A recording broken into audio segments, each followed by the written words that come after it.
कातिल गरीब मारूरनि सां सिंध जे धणीनि सां सिंध जे वारसनि सां सिंध जे वारसनि सां अनवरमला सां अनवरमला जे कातिल ते अनवरमला जे कातिल ते अनवरमला जे कातिल ते मिस्किननि सां सिंध जे वारसनि सां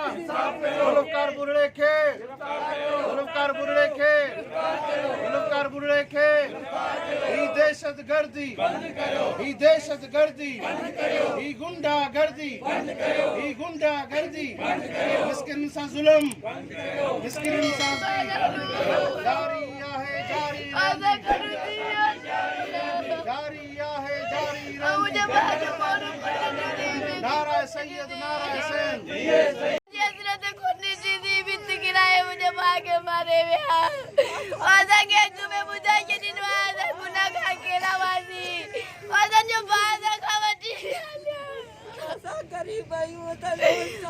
गरीब इंसाफ क्यों बने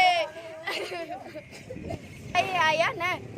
असा घर में ठा सब जना असा हम तम करे घर में गिरी गया असा ने के हथ बजा पेरे पे असी पलांद विजासी पर हुन जो असी डाईंदासी असा उन में असा पड़े थी भी रहे थी उनके धक लगी वियो सिर किरी उन नली अग में 20 साल थिया लगी पई असा पिन दादी मानून का असी उनके हणाईंदा वासी असा उन नली अग में लगी पई वरी मथा सिर किरी रक्त जारी थी वियो असा भाव 3 दिन में असा जो भाव वियो सुलम करेंगे तो असा जो मार भाव वियो में वेठी हुअसि पर असांखे मञा कोन अची कराऊं भिटियूं मुंहिंजो पुटु त वीचारो पासे में सुतो पियो हुनजी ऑपरेशन अॻु में थियल हुई हुननि खे सिर लॻी वई न यको रत अची वियो कोन बंदि थियो वीचारो ॿियो असां ग़रीब आहियूं असां ग़रीब सां रनड़ीअ सां मुंहिंजो मुक्स बि कोन्हे आई हे बचा आहिनि बसि इहो बि मुंहिंजो पुटु वॾो हो वीचारे खे मारे विया हलिया बाबा मुझे पेज बराबर हुआ मुझे बाबा मूंखे कोन विसरंदो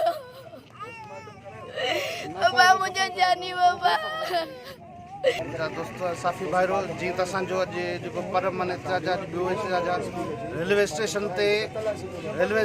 ते माना न को बग़ैर नोटिस जे बग़ैर सुप्रीम कोर्ट जे फ़ैसिले ते उते जेको आहे हिन ज़ुल्फ़कार बुर्ड़ो ऐं पंहिंजे साथियुनि समेत इन्हनि ग़रीबनि खां पहिरीं पैसा घुरिया हुआ त असांखे 5000 रुपया फ़ी घर जो त जिन पैसा कोन ना उन्हनि घरनि जा घर जेके आहिनि पट कया ऐं हुनजी भितूं जेके आहिनि बनियूं उते इहे जेको अनवरमल आहे जेको घर में मौजूदु हो ॿियो घर में को मर्द माण्हू मौजूदु कोन हो त हिननि जी घर में डायरेक्ट माना गुंडनि वांगुरु गिरिया उन घर भंडा कई अथनि त हू गैरतमंद पुटु पंहिंजो फ़र्ज़ु निभाईंदे पंहिंजी भेणुनि जी परदे में अची करे माना जी ॿारु निकितो त हुनजे मथां जेका सिर किरी आहे उन जेका रत ब्लीडिंग शुरू जॾहिं हुनजो एक्सीडेंट थियल हो माज़ूरी वारी ज़िंदगी गुज़ारे रहियो असां सम्झो ज़ुल्फ़कार बुर्ड़ो ऐं प्लस में हुनजा जेके पहिरीं ऑफिसर हुआ हिननि रेलवे स्टेशन जेकी हिन वक़्तु हिते रेल हले बि कोन थी ऐं हालांकि हिननि जा घर जेके आहिनि रोड जे हुन पासे आहिनि रेलवे स्टेशन ते कोन रेल जे हुन पर रोड जे हुन पासे आहिनि बेगुनाह हिन ग़रीबनि खे जेका हिननि कयो आहे असां चऊं था इंक्वायरी थियणु खपे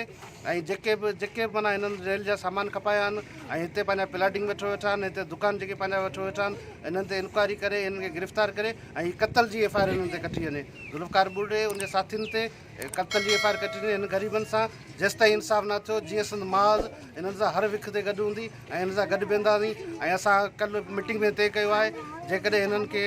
एफ आई आर नथी कटे वञे असां सूमर ॾींहुं कोर्ट में पटिशन दाख़िल कंदासीं वारसनि सां गॾिजी ऐं एफ आई आर जी घुर कंदासीं ऐं हिननि ते जेको आहे माना केस हलाईंदासीं ऐं असां ॿार जेके आहिनि को त ईमानदार हूंदो जेको हिन ग़रीबनि जी वारसी कंदो असां एप्लीकेशन लिखंदासीं उहे एप्लीकेशन असां मथे मोकिलींदासीं त छो हिन सां ज़ुल्म आहे जॾहिं त अफ़गानी अचनि था उन्हनि खे प्लाट बि ॾिना वञनि था उन्हनि खे ज़मीनूं बि ॾिनियूं वञनि थियूं ऐं सिंध जा जेके धणी उन्हनि खे लॾायो वञे थो